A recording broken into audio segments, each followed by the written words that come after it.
Hey, everybody. Welcome back to another episode of the Growth Capital Podcast. I'm your host, Justin Dixon, and today we've got Brian Von Ancken on the podcast. He is the founder of the Wellness Growth Mastermind.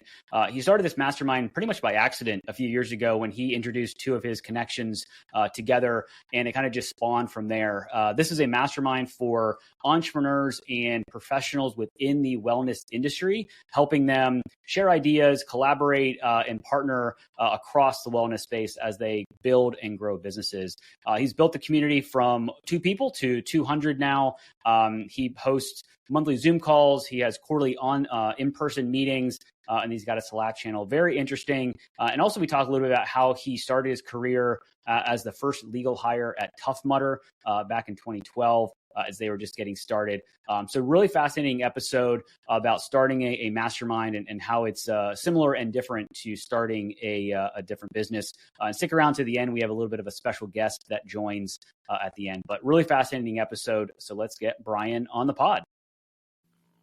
Interested in hearing conversations with private equity leaders, CEOs of private equity-backed companies, and startup entrepreneurs where they share their stories about their career journeys, starting, investing in, and scaling successful businesses, and the important role that having the right talent plays in building a successful business, then you are in the right place. Welcome back to another episode of the Growth Capital Podcast. Here's your host, Justin Dixon.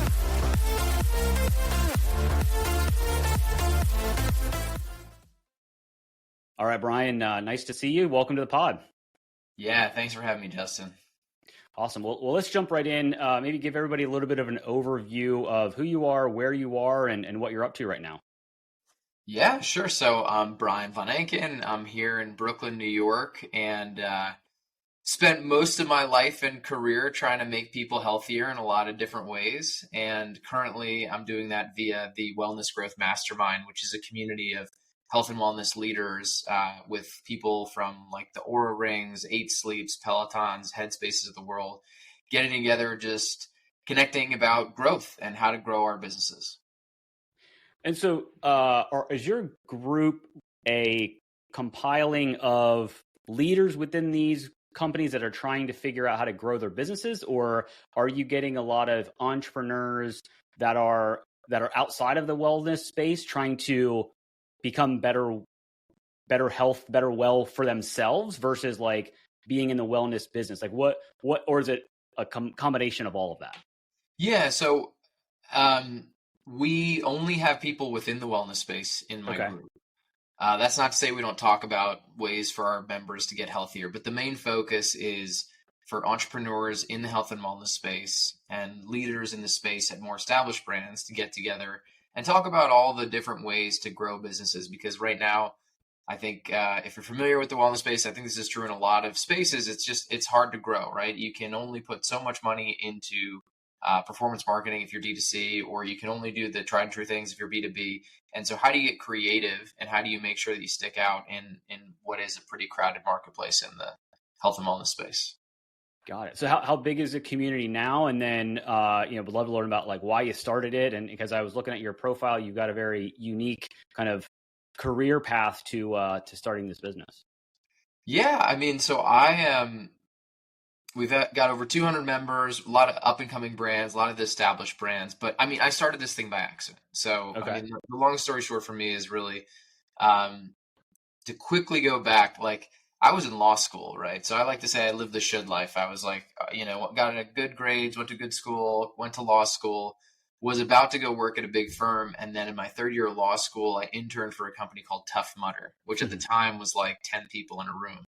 And I just fell in love with the concept, what they were doing. I played college football. I was always about physical health. And I just felt like they were doing it so differently. For those of you who don't know Tough Mudder, it's kind of this crazy obstacle course event back in the 2010s where people were running 13 miles, getting shocked by electricity, jumping into cold water, climbing over walls. It was an event that was all about camaraderie and teamwork. And so I had the opportunity to join them as the first hire on their legal team and took advantage and kind of rode that rocket ship from zero to a couple $100 million business pretty early and ended up wearing a number of hats there and kind of caught the bug for entrepreneurship. So what was it like at Tough Mudder back in the day? And I was telling you before we hit record, I did a very early Tough Mudder. It was probably in 2010, 2011, something like that. when I first moved to Philadelphia, they put on a course, and I don't know if it was, I highly doubt it was the first, but it was definitely an early iteration of it. It was on on a ski resort, and I remember sprinting up the face of a black diamond, obviously with no snow on it, in the summer. So, which was, not fun. Do you remember, were you sprayed with a hose at the end? That was our showers. We couldn't afford showers in the beginning. Spraying people. I do remember hosing off. I don't know if I was purposely sprayed, but I do remember finding a hose at the ski resort to try to clean myself off before I jumped back in a car and drove home. Yeah, I mean, it was an amazing experience to work for them. I think what was interesting about that company was it was my first lesson in brand loyalty. I mean, we had people literally at every event getting tattoos of Tough Mudder on their arms, and we were a company. This is something that only like Harley Davidson had done before, and we were just able to build this affinity very quickly and bring people in who were deemed like crazy, but they just had this diehard of passion for pushing themselves physically. And so what happened is this attracted a team of really amazing people. And so that, a lot of the people I used to work with at Tough Mudder have gone on to start their own companies. I don't know if you're familiar with like the Drone Racing League or Eat the Bomb or Everyday Dose. Like there's just a bunch of companies out there that now are Tough Mudder alumni. And it just attracted people who were entrepreneurial, interested in doing things. And, a lot of it was just a great lesson in figuring stuff out, right? So we would have these events in a field with 20,000 people. There'd be no infrastructure. We had to build it all out. We had to figure everything out and work through the local permitting, work through all the logistics, and we pulled it off. And a lot of us were 20 somethings at the time, and it was just this really formative experience that I think spoke to how much you can get done if you have the right mindset and the right team around you. Yeah. I definitely remember the cult-like following, because I remember getting the orange headband, and I wore it in another race. I think I was in Philly, so I did the Broad Street Run, which is a run down Broad Street, and I wore that, and every like 10 seconds I'd be like, Tough Mudder, somebody would yell at me, like, because they saw the headband.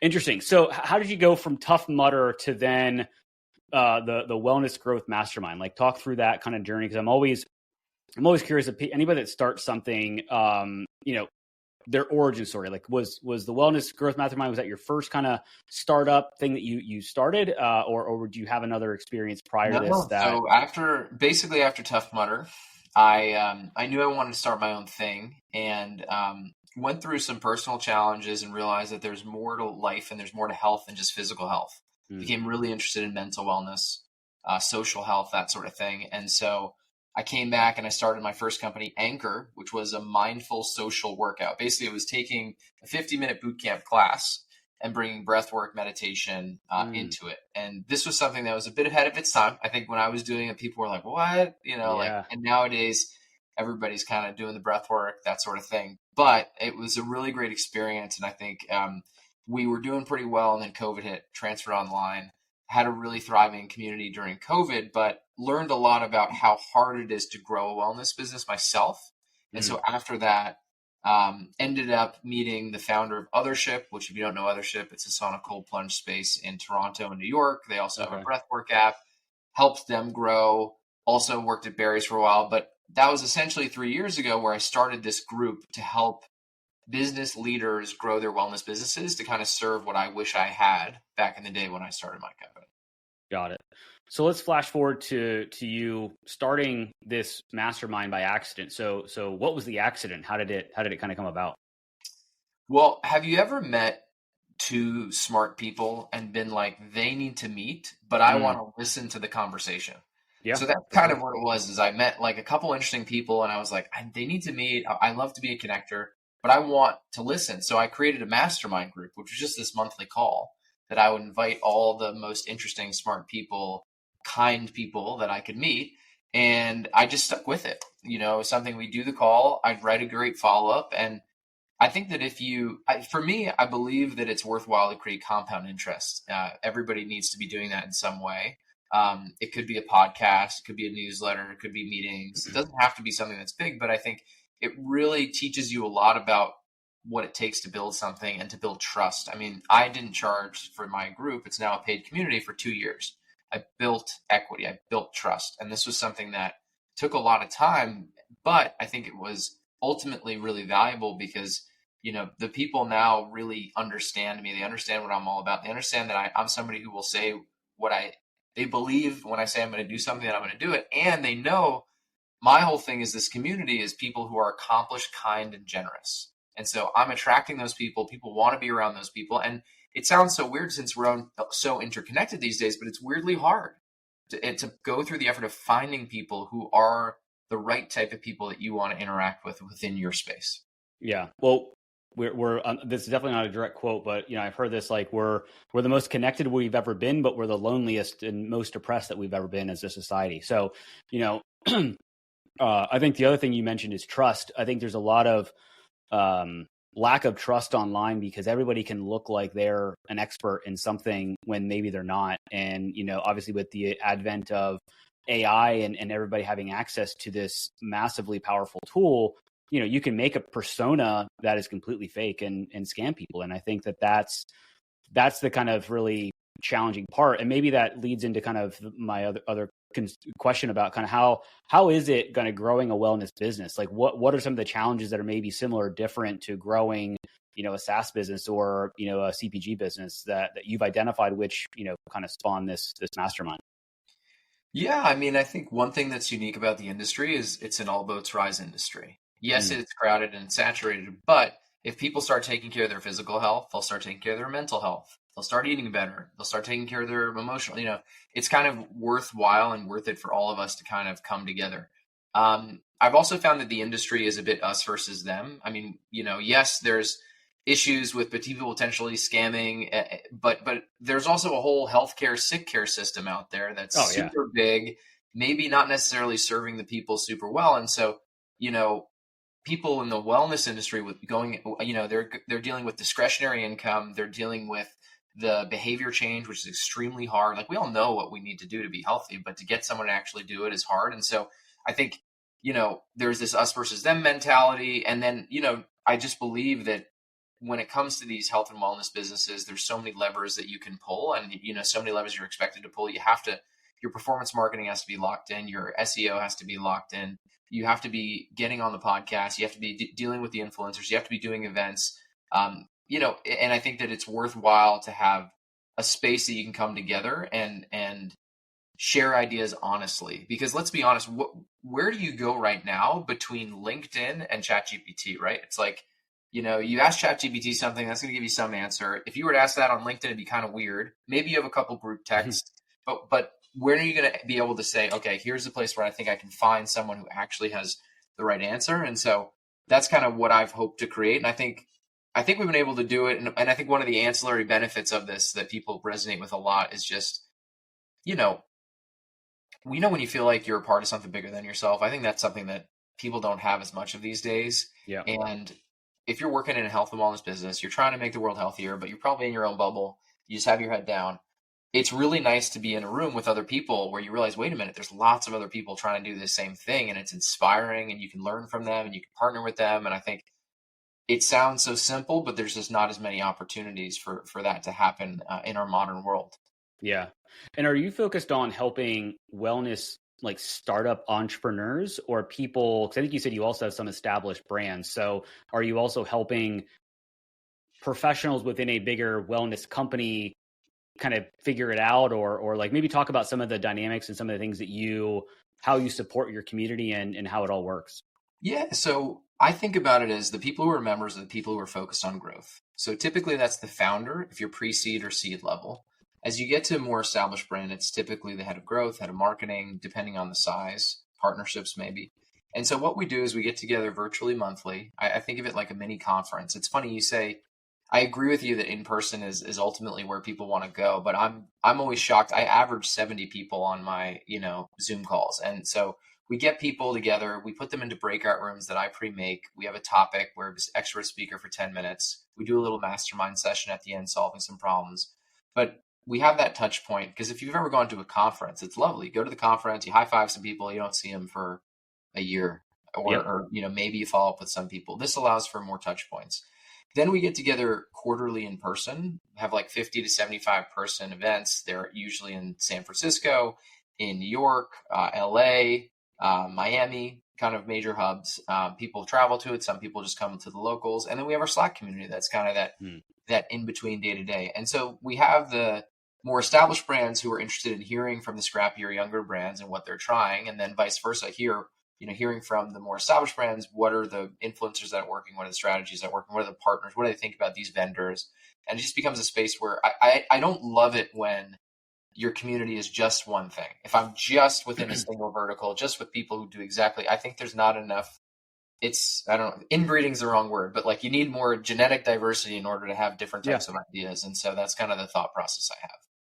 Yeah, no, I'm a big proponent of kind of a hybrid mastermind structure where you have an online community, whether it's a meet regularly or you have a Slack channel where you can engage as needed, but then you have live events quarterly or something like that. I'm in an entrepreneurial mastermind group, coaching group that we meet once a quarter in LA. And, it's to your point, if you go to a conference once a year, you come out of that conference with a ton of ideas and you're like, I'm going to change everything that I'm doing in my business. And then you get back to your business and real life hits you in the face. And you're like, and then you realize, oh, it's 11 months later and you are going to the conference again and you haven't done anything that you thought of. Right. And so I do think that, especially having like monthly and quarterly events, you have that accountability also. Right. So if you're said you're going to do something, well, you've got to then potentially own up to whether you did or didn't do it. And so I'm curious so you mentioned the format and kind of the three kind of layers, these monthly calls. Like how has that evolved over the course of the last 2 or plus years when you started this? Like it sounded like it started very accidentally and then now it's more of a framework and everything like that. Yeah. Well, for me, I was becoming a dad about 1.5 years ago, and I knew I wanted to get back into entrepreneurship. And I never thought of this as a business, but as I was figuring out what's next, I said, this actually could be something. And so from there, I started to slowly add things like the quarterly in-person meetups, or slowly add things like the Slack channel. I have this rule of thumb for me where I really don't add something until members are screaming for it. Because there's the number of things I could do and this number of things that are good ideas, it doesn't serve me. I really need to have tunnel vision on just like, hey, making sure the core product is great, making sure that I will add features as, screamed for. But ultimately, the most important thing is making sure that everybody who's in the group feels really supported and feels like I tell them, it's like, pretend like I'm an investor, pretend like I have your back. And I think that ultimately ends up taking a number of different forms, not necessarily just within the pre-prescribed outline of what the group is. Yeah. And is this your full-time gig? Like, or is this like, you're 100% into this? And if so, like, how is it? I mean, you're probably running it like a business, right? I mean, obviously you're generating revenue, you've got all these events and things like that. So how does it compare to when you started your Anchor platform back in the day? Like, is it a similar workflow or is it harder, easier? Yeah, it's funny. It's so similar. I mean, if anybody's been the entrepreneur and been the founder, I think, the cogs may change, but it's the mentality of like, oh my gosh, I have to do everything, and prioritization, and, making sure your model makes sense and making sure you have the funnel of getting people in. I'm very fortunate in the sense that I really don't do any outbound. A lot of the people just refer and come, to the group. It's a bit under the radar in that regard. And, for me, I really am just playing this for the long term. Part of my why is I want the world to be healthier. I could go out and start my own company and that might help a little bit, but if I can help all these companies get a little bit better, I think that's my biggest leverage point.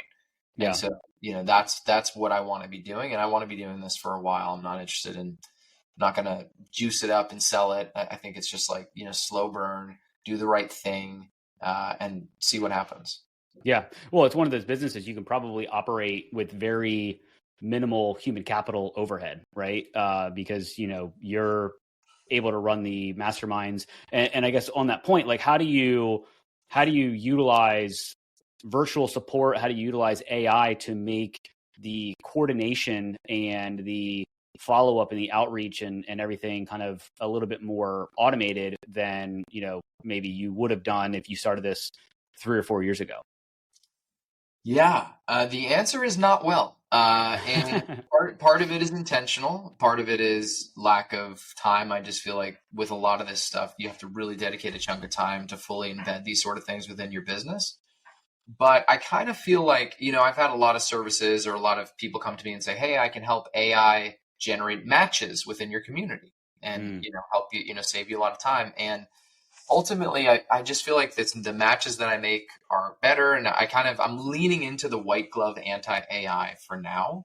Yeah. We'll see how long I can sustain that. But ultimately, I think that's the differentiator, that people feel the human touch. They feel the warmth. They feel the kind of like, I'm just like hyper aware of like, hey, what's top of mind for you right now? Oh, cool. Like, I just had a conversation with somebody. I just don't know how I could ever put my brain into an AI, to make those connections, maybe at some point. But I'm interested in it. I'm open to it, but I'm also trying to zag. I think the bet that I'm making is that communities like these are going to become more and more valuable as AI becomes more prolific. And so the more I can differentiate myself and distinguish myself from an AI product, I think that might be a good thing for me in the long run. Yeah, no, I think you're spot on. I think sometimes, there's areas of my life that I'm like, okay, I need to figure out an AI or an outsourced opportunity for this, because it's not, I think your matching, scenario there is very white. If it's white glove, it feels more curated versus I pushed a button and AI said, and maybe AI will get there, right? Maybe you can download your brain and it can listen to every single one of your conversations and then make connections that you can't make of like, oh, you should introduce this person to that person, right? Maybe we get there at some point in our lives. But I think to your point right now, having a little bit of everybody's rushing to use AI, having a little bit of almost an AI detox with your mastermind group is probably a welcomed, kind of rush to sanity. And just, I don't know, just think about it too. Like anytime you've ever been recommended anything from a friend, if you have any whiff that there's machine involved, or you have a whiff that it's just, I think that these things are more delicate than we think, right? I talk a lot about how not all leads are created the same, right? So just because you generate a ton of leads from a meta ad, not necessarily mean it's the same as the warm leads that you can get from the referral that you build within the community, within your business. And so, I mean, people know this, but I think I'm somebody who I really, really lean into the value and the humanness of that intentional connection. Yes, maybe I could have made it, but that little flair that I put on the intro email that seems subtle about the basketball reference that we all share in common, like I'm just not sure it could get there. Maybe it could. Yeah. But we'll see. So where do you see this going in the next kind of 12 to 24 months? Like, how are you trying to kind of blow this up to being, the next big wellness mastermind retreat, and you're going to be rubbing shoulders with like the Tony Robbinses of the world and, all that fun stuff? Or are you trying to create this to be much more of a curated, very intimate, invite only kind of mastermind that, there's pluses and minuses to probably both of those scenarios? Yeah, I mean, it's definitely going to be the invite only scenario. The question is, how big do I want that to be? I've seen a lot of communities out there grow too quickly, and I think that can lead to alienation. But I joked with a member recently that, like, no matter what I do, in 2 years, you're going to say, oh, you remember when WGM was so great? Like back in the day, like everybody has back in the day syndrome. So I don't want to worry about that too much. But I mean, my goal is to build a business that is sustainable for the life I want to live. And then at the same time, be for people who are doing this for the right reasons, for people who are looking to build successful, big businesses in health and wellness, but doing it because they are fueled by an inner passion to help the world get healthier. And so can that mean 1,000-person community? Maybe. Could that mean 250 and I just cap it and I just like stick with people and like ride it out for 10 years with the same 250? That could also happen. And, I'll figure that out. And I think for me, the biggest thing, like I said, is just, not getting too far ahead of myself. I think a lot of us can get a little too, you look at the numbers and the spreadsheets and think about your projections and like, let's be honest, how many of those end up panning out the way that we said it was? It's a helpful exercise, but I think it needs to be viewed as such. It's not necessarily a prerequisite to, I believe in the power of knowing where you want to go and making sure you have a plan to get there. But it can get a little too number crunchy for me. I think you can just have that rough sense and then, trust that you'll get there and you'll make the decisions in the moment that make sense. Yeah. And not every business has to be a multi-billion-dollar, world dominating business. Like there's a ton of small businesses out there that are just that. And that's the intention, is they are small, they support a specific community, and there's a lot of value that is generated from that. It doesn't have to be this like conglomerate that you take over the world. It might be, but it doesn't necessarily have to be, and all of that. I guess if from the lessons that you've heard and learned, in the wellness space, if somebody's listening to this and they're like, they want to start a wellness company, like what are some of the things that you've heard that are maybe roadblocks, stumbling blocks that somebody that's just starting now could maybe avoid? Like what's some advice that you've heard that maybe would be helpful for somebody in that kind of starting point of their journey? Yeah. I mean, I think that, in this day and age, distribution is king. I mean, you have to understand what your distribution is going to be. You can have a great idea and a great product, and that can get you to a certain point, but understanding how you're going to get the word out on those sorts of things is really important. It's so loud out there. And in an ideal world, you have some sort of channel that is yours, and you have built it organically, and you have the ability to build that community over time, like I said. And so the best thing is to start it now. Start now. Don't wait. Don't let it be perfect. Put things out there. Let it grow. Learn. And I still think that there's room for being connected to science, being connected to studies, being connected to ways to validate what it is that you're doing. I think that's easier now than ever. You don't necessarily have to go through 3-year clinical trials, depending on what you're doing.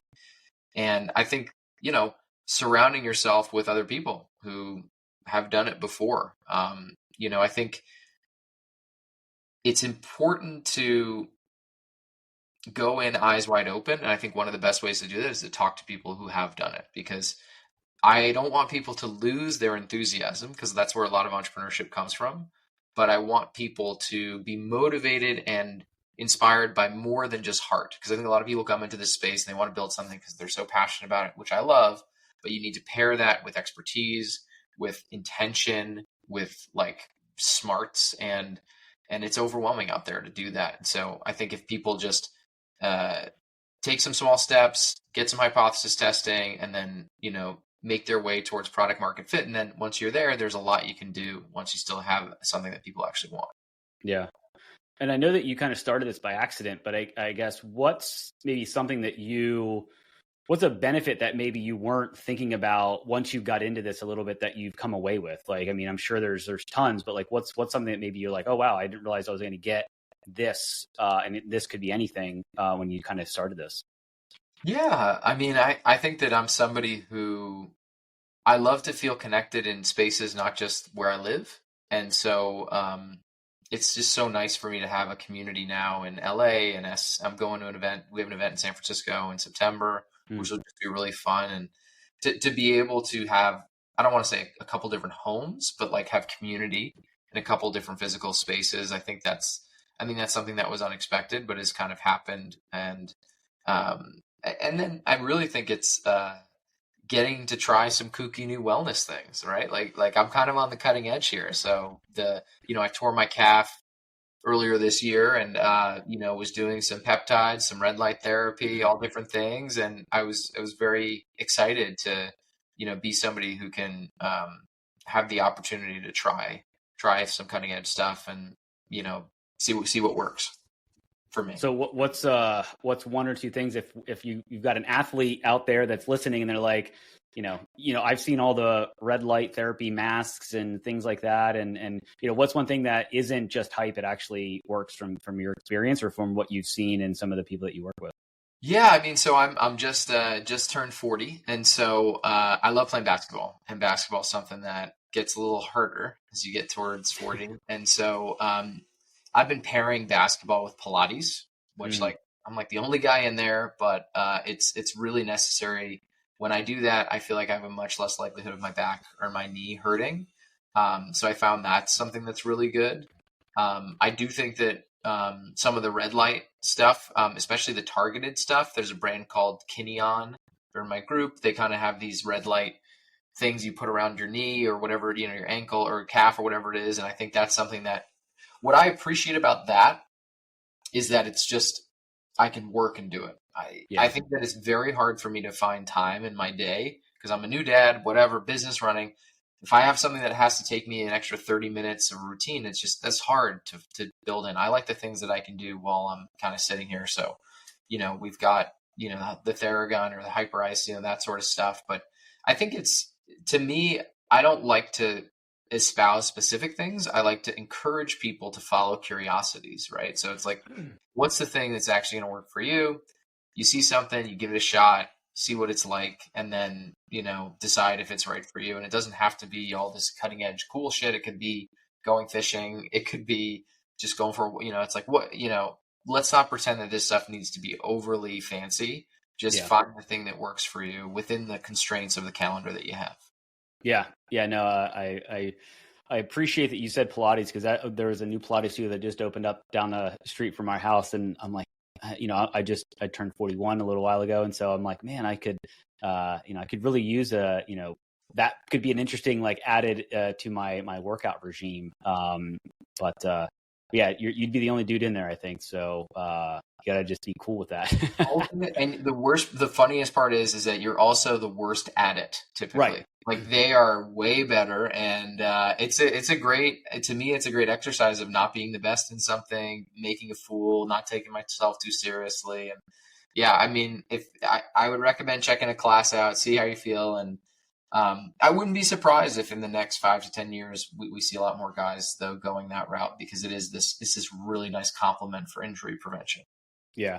Well, I think, most professional athletic teams are typically at the forefront of what is going to make their athletes perform better. And, you see a lot of professional athletes doing Pilates, doing ballet, doing, a lot of different things that you wouldn't think an offensive lineman for an NFL team would do, but it helps them be more nimble and light on their feet, all these things. And so, not that I'm a NFL player or anything like that, but, I still like to run and, bike and do all those things. So you want to stay active as long as you possibly can. Right. So if anything you can do to prolong that would be beneficial. Got it. So I guess as we kind of wrap up here a little bit, I always like to ask people like, if we jumped on a podcast 12 months from now, we're kind of mid to late July 2025, like what's like one or two things that you would ideally like to see happen within the business so that, you come on and be like, dude, I crushed it this year and we did these things. Yeah. I mean, for my business specifically, I would just love to get to the place where, let's say we're at 300 members. It's the exact type of people that I want in the group. And we're just really dialed in our back end operations on how to serve them really, really well. And people are posting WGM on their LinkedIn. They're like, wow, I'm like so proud to be a part of this, that this is what I want. But within the industry, I think, I would just love to see the industry come together more. I think I've been seeing, recently there's been a couple different things happening where the traditional healthcare system is maybe pushing back on wellness a little bit. Recently, Whoop got a letter from the FDA saying, hey, you're measuring blood pressure, you need to be going through FDA compliance. And I think that we could be on the precipice of, I don't want to say a war, but like a bit of a battle between established healthcare insurance companies and the up and coming wellness industry. And I hope that's not true. And I hope that we avoid that and that we assimilate into them well, or we find ways to live together. But I'm a little worried that could be something that comes in the future. Yeah. Well, I mean, if we're all healthy, then nobody needs to take drugs, right? So that just ruins their profit. So, it's that, are we helping people be healthy, or are we helping people get on medication and, not have to do the thing like walk, 10,000 steps a day or go to Pilates or whatever. They can just take a pill and it's fine. It's, I mean, that's a whole deep rabbit hole that we could jump into that I'm definitely not educated enough to have a strong opinion other than my own on it. But yeah, I'm definitely more of a, what can I do preventatively or, supplement as opposed to just jumping in and saying, give me a pill or, whatever. And I think I'll leave that there at that comment because I don't want to get super deep into it. But yeah, we can definitely talk about that later. But Brian, man, it's been really cool. I'm really excited. You got referred to me by a previous guest that's in kind of the wellness world. And so, just talking to him, he was definitely super excited about the community that you've built. And it sounds like, even though not every business has to be on purpose, right? Sometimes great businesses are started because you see a need in a space and, you connected 2 people and now you've got 200 people in your network and you're helping people build wellness, which is hopefully going to make, the world a bit of a healthier place, which is, a good thing broadly. So I want to end this episode with a quick 3-pack of questions that I ask every guest. So first question here, what's a book or podcast that you found helpful or inspirational that you would want to, recommend to the audience? Yeah, I mean, it's a really good question. And you prepped me a little bit before to said people maybe freeze on this. And I'm kind of freezing because there's just so many and it's very hard for me to distill it down. But I think that more than anything, I think rather than sharing that, I'm going to share, there's a 2-minute mantra that I listen to every morning that is really just something very simple. That's all about, hey, you're the creator of your own life. You have the ability to do great things. The only difference between faith and fear is something you can't see. So you might as well believe in faith. And just like little snippets that I believe allow me to prime me to work well and to prime my subconscious to get ready to believe that I have the ability to do things that need to be done. And I think all the podcasts and the books ultimately end up doing that too. And I've just found that if you can listen to this 2-minute little meditation, it kind of gets you there, especially if you do it for a while. So I'll say that's my answer for now, and I'll share it to you so you can share it in the show notes. Yeah, I was going to say, definitely send me the link if you can, because I would love to put that in the show notes and listen to it myself because, yeah, a lot of business books, you typically get 1 or 2 things that really like resonate with you, right? And so a 2-minute mantra is something you can easily habit stack and listen to while you're driving your car or, doing whatever, essentially. So yeah, definitely send that over. That would be awesome. Awesome. Second question here. What is the favorite thing to do outside of work? Play with my son. I just heard him this season. He's a little 18-month-old and just kicking the ball with him, laughing around with him, running around outside with him. That's my main thing right now. It's the best. Got it. Well, we'll wrap up here in a second so you can go attend to that. So last question here, favorite vacation spot if you have time to do vacations and things. My favorite vacation spot is definitely Italy right now. That's like okay. The place. Here, I'll bring him on. Hold on one second. Wait. You want to have okay. You want to come on the podcast? Okay. Say hi. Sorry, I don't know if you ever had a kid before. Not yet. Hello. What's your name? This is Luca. He doesn't talk. Did you say hi yet? Hi. But sorry, there's one question left. I heard him yelling. Oh. Yeah, no. What part of Italy do you like to go to? So his name is Luca. So we went to Luca as our favorite place. That's something we really liked. You want to draw? Very cool. But yeah, that's the go-to for us, I'd say. Awesome. Well, no, my wife and I spent a week in Italy and Rome and Tuscany and Florence last year. So definitely love Italy. We did that too. That's a pen. That's a pen. Awesome. Well, Brian, man, great to meet you. I appreciate your time and thank you for being a guest and bringing your son on the pod. So thank you. Oh yeah, no, thanks for having us. And say goodbye. You want to say bye, Luca? Say bye. Bye. Okay, thanks.